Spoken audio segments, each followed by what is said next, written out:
चाबी भरी जाती है उतने दिन तक ये शरीर रहता है बंधो, इससे ज्यादा नहीं चलता है। इसलिए परमात्मा के गुणानुवाद में लग जाना चाहिए।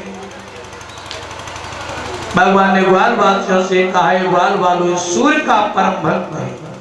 भगवान ने एक दिन कहा, भैया ये मणि हमें मिल जाएगी क्या? लेकिन सत्राजित ने मना कर दिया, हम मणि को नहीं देंगे। क्यों नहीं देंगे? बंधो सत्राजित के यहाँ 8 वर्ग 180 तोला सोना पैदा होता है। एक दिन में कितना होता है? 8 बार 180 तोला सोना। अब 8 बार का मतलब क्या हुआ? हरिश्चंद्र 60 बार में बिके थे, लेकिन एक बार कितने का होता है? गणना लगाना बंधो। एक बार का तात्पर्य होता है, एक बार का अनुमान 4 धान, और 4 धान का मतलब होता है 1 गुंजा रत्ती। इसलिए 5 रत्ती का 1 पण कहा जाता है। 8 पण का 1 धरण होता है। 8 धरण का 1 पल होता है। 1 पल का मतलब होता है 2.5 चटाक। पहले चटाक करते थे, लेकिन आज 150 ग्राम। आज का ग्राम 150 ग्राम। 2.5 चटाक का तात्पर्य 150 ग्राम। इस प्रकार से 100 पल। अब 100 पल का मतलब होगा 16 शेर। 16 शेर का बनता है 15 किलो। 16 शेर अर्थात 15 किलो वजन, और 15 किलो वजन का बनता है 1 तुला।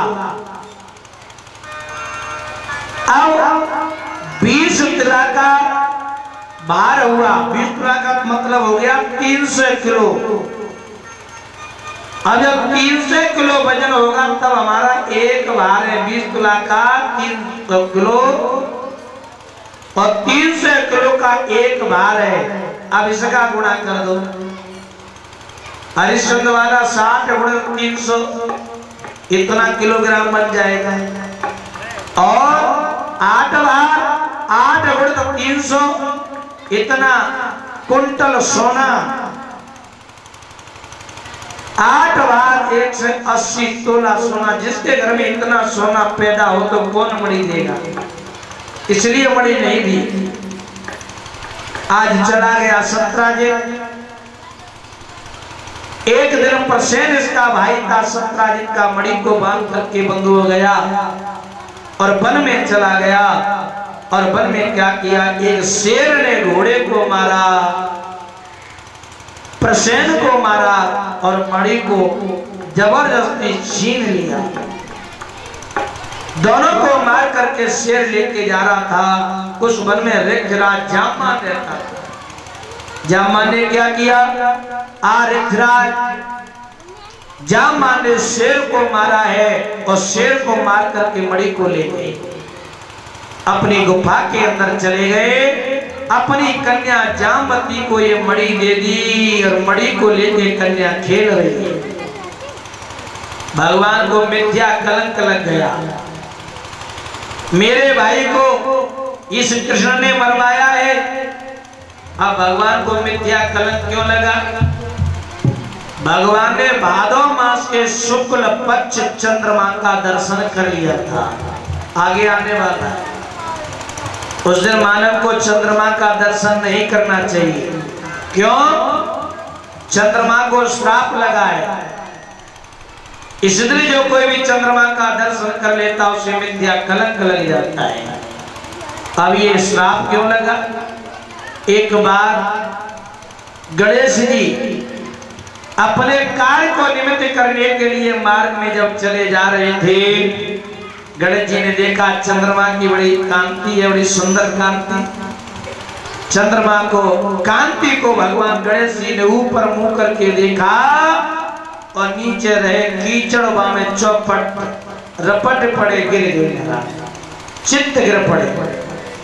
कोई व्यक्ति मार्ग में जा रहा हो और किसी कारणवश गिर जाए, बड़ा जल्दी खड़ा होगा, कोई देख तो नहीं रहा है? गणेश जी छटपटा के उठे, यत्र तत्र सर्वत्र देखा, कोई नहीं हंस रहा, लेकिन आकाश में देखा चंद्रमा हंसने लगा।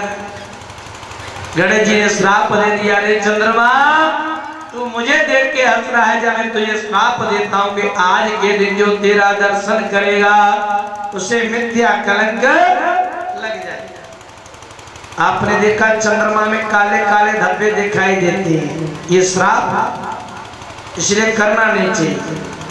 हमने देखा है लोग दोष को मिटाने के लिए घरों में कंकड़ पत्थर फेंकते, लेकिन नहीं, किसी के लग गया तो झगड़ा हो जाए। पहली बार चंद्रमा का दर्शन नहीं करना चाहिए, करते हैं तो हम आपको एक मंत्र देते हैं, नोट कर लेना। इस मंत्र को 3 बार उच्चारण करोगे, आपको मिथ्या कलंक, आपको कलंक नहीं लगेगा, दोष नहीं लगेगा। सिंह प्रसेनमवधि सिंहो जामवतयत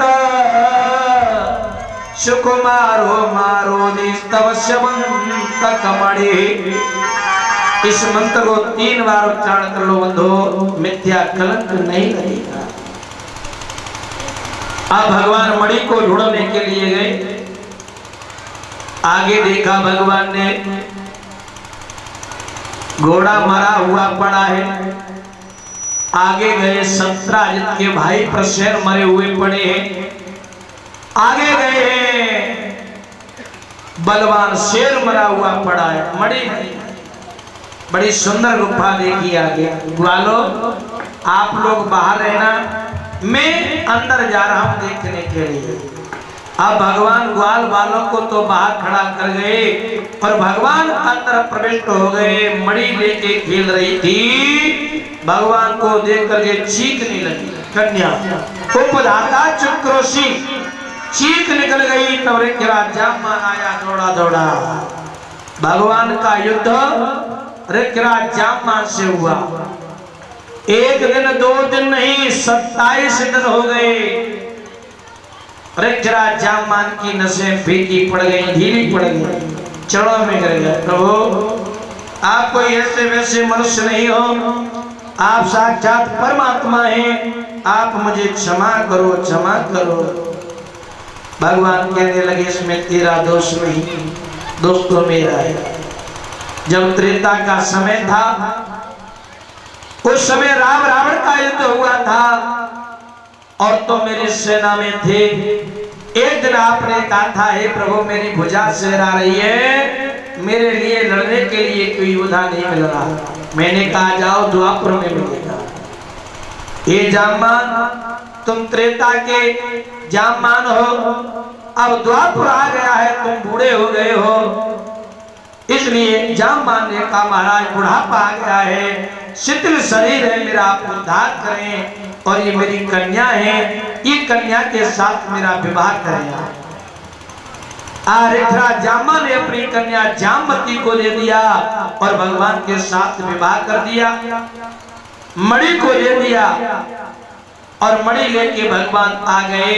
ग्वाल वालों को लेकर के भगवान ने मणि सत्राजित को दे दी। ये सत्राजित तुमने मुझे मिथ्या कलंक लगाया। भगवान ने आद्योपान कथा को सुनाया। तब सत्राजित ने कहा महाराज मैंने आपको मिथ्या कलंक लगा दिया, मुझे क्षमा करो महाराज, इस प्रकार से क्षमा करो।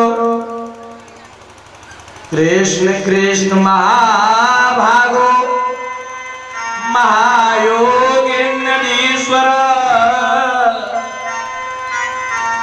हे प्रभु मुझे क्षमा कर दीजिए, क्षमा।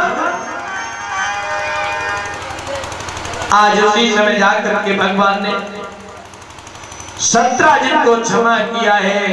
सत्राजित ने अपनी कन्या सत्या को दे दिया और मणि को भगवान को दे दिया। तीसरा विवाह भगवान का सत्राजित की कन्या के साथ में हुआ। सुदेवण करने लगे राजा, आगंत भागवस्तो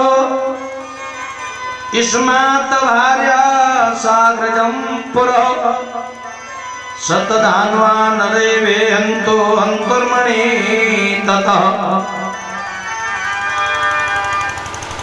अब भगवान श्री कृष्ण और बलदाव एक दिन द्वारका में आए सतधान्वा को मारने के लिए।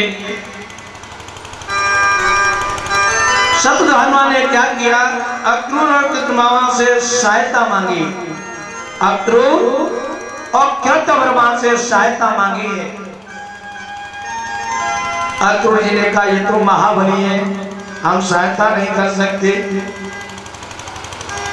क्योंकि जिसने 7 दिन लगातार गिरिराज गोवर्धन को उठाया भला उसे कोई मार सकता है? वही गिरिवर गोवर्धन धारी है। उन गोवर्धन धारी को मैं बार बार प्रणाम करता हूं। अक्रूर जी ने भगवान को प्रणाम किया। नमस्तस्मै भगवते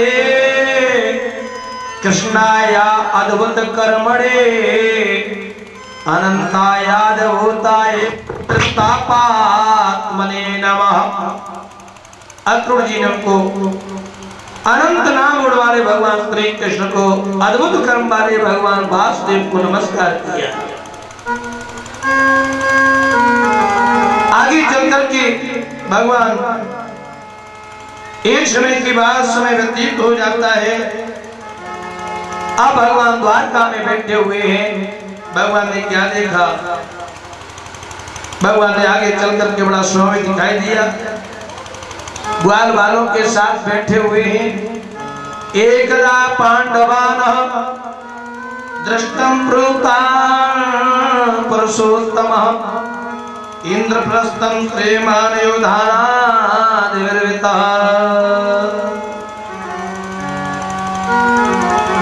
अब भगवान ने क्या किया, एक दिन बैठे हुए थे।